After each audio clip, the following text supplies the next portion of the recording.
Here's a PSA from the guys at Worth the Dram to everyone at Whiskey Del Bac. I'm sorry. We at Worth the Dram are sorry that you had to put up with us for 5 whole hours. 5 hours. But it was a lot of fun, and thank you very much.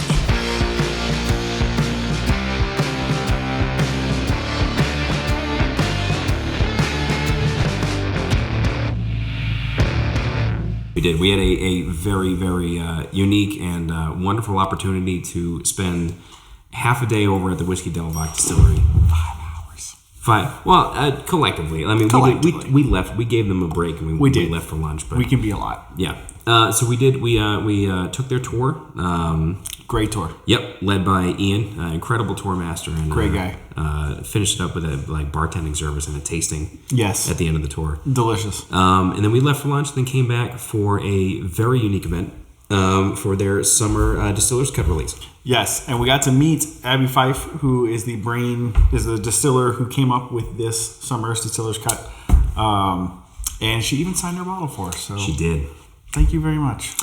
We implore you to go. If you're in the Tucson area and you have a little bit of time and you want to learn about the history of Del Bac, then do the tour, do the tasting. Yep.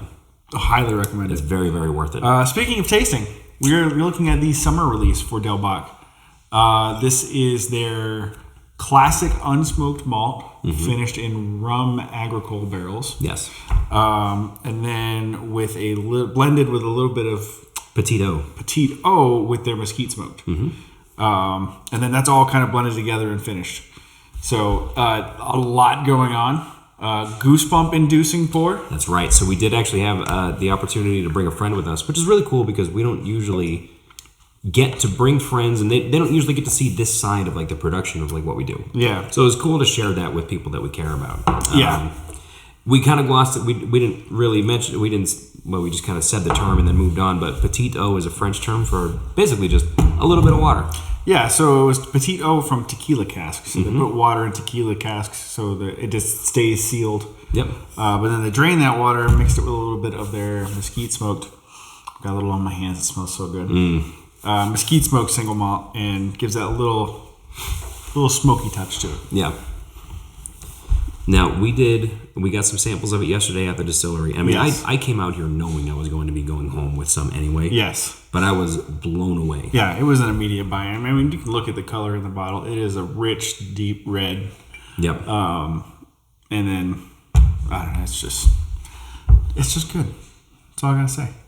And, I mean, we've said time and time again that the distillers cuts that we get, the seasonal releases from Del Bac, they never disappoint. And this one is up there, top tier. But man, so the nose is just... It's bright and cheery. Bright is such a good word to describe the nose. It's just popping out. For a dark whiskey like this, for it to be that like bright and punchy. Yeah. Sweet, smooth. Sweetness in there, and it's like a fruit, like a peach citrus sweetness coming out at you. And then you definitely get that darker after notes. Yep. And I think it's 104 proof. 104 proof. You don't get any of that on the nose. Like there's certainly there's a little bit of that ethanol vapor in there, but it blends really, really well with the sense that you're getting. Yeah. No, it's delicious. Very promising on the nose. Yep. Cheers, buddy.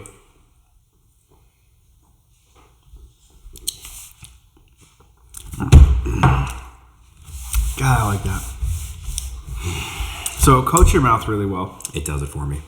And then that fruit kind of sweetness on the nose translates to the palate. It's sweet and bright up front. And velvety. Velvety. Oh, that's such a good word. Velvety is such a good word to describe what's going on in my mouth right now. And then there's just like a tobacco and oak just kind of darkness in there. There's a lot, just a lot of dark flavors. Yeah. Like it feels like you're being like wrapped in soft, sweet shadows. It's just... Ooh, yeah. But yeah, no, it's got a really good balance. So it starts kind of bright and punchy, and then gets into that leather, tobacco, oak, and then it's wrapped, and like you said, it's wrapped in velvet. And the finish is just a little hint of mesquite and oak, and it just kind of rides. It's like everything kind of gets rolled up into like this like smoky, like a lightly smoky burrito, and then just it Smoky sails off into the burrito. sunset. I 100% am a velvety smoky burrito. That's a hell of a way to describe this. I've gotten really creative with my descriptors. I think. Velvet smoked burrito. I like it. Now, so at the tasting yesterday, we had a few people that did actually like it with drops of water, and I personally, I like it straight from the bottle. I like it neat. Adding a little bit of water brings out a little bit more of the sweet notes, so you get a little bit higher punch in that kind of peachy, citrusy flavor. Yeah. But it kind of overall tamps everything up. It actually, I feel like it's a complex sip. Yeah. From the bottle, and I feel like a little bit of water actually removes some of that complexity. Yeah. So for a quick recap involving Del Bac, because we've covered them time and time again. We keep coming back because we did basically Del Bac to the Futures Part 1, 2, and 3. Yes, we did. They'll be linked up here somewhere. Yeah. So they got their start in 2011. They unofficially got started in 2006 when Stephen Paul started making whiskey in his backyard in like a 2 or 3 gallon copper pot still. And by all accounts, it was terrible. So I've heard. He actually had a whiskey sommelier of sorts up in some of the northern states, and he would send samples to, and she would just send them back. Yes. But trial and error, a lot of experimentation, and just a killer product. I have no access to Del Bac where I'm at in New England, so I know the laws are different. I know it's tough, but from me to Del Bac, please, let's make that happen. If you guys need an ambassador in the Northeast, I'm available. I know a guy. He already smells like mesquite, so you've got it. You've got it. Let's get that started. Yes. Very much looking forward to picking Words are hard sometimes. Words are hard. Yes. We've been at this for a little while. We've been doing these back to back just to fit them in the time that you're here. Yep. And so this is, I don't even know what number we're on right now. Well, full disclosure. This is going to be the first one you guys see, though. Yes, but this is also, we've already done a few. So we started with this one, and we found that the audio was unusable, so we're coming back and doing it again. Yes. We had a debacle with the audio. If this isn't like peak customer testimonial, I don't know what is. Yeah. But we got through the samples during the tasting, and the final sample was the summer 2023. And he takes his first sip, and then he goes, guys, and he's got goosebumps all the way up his arms.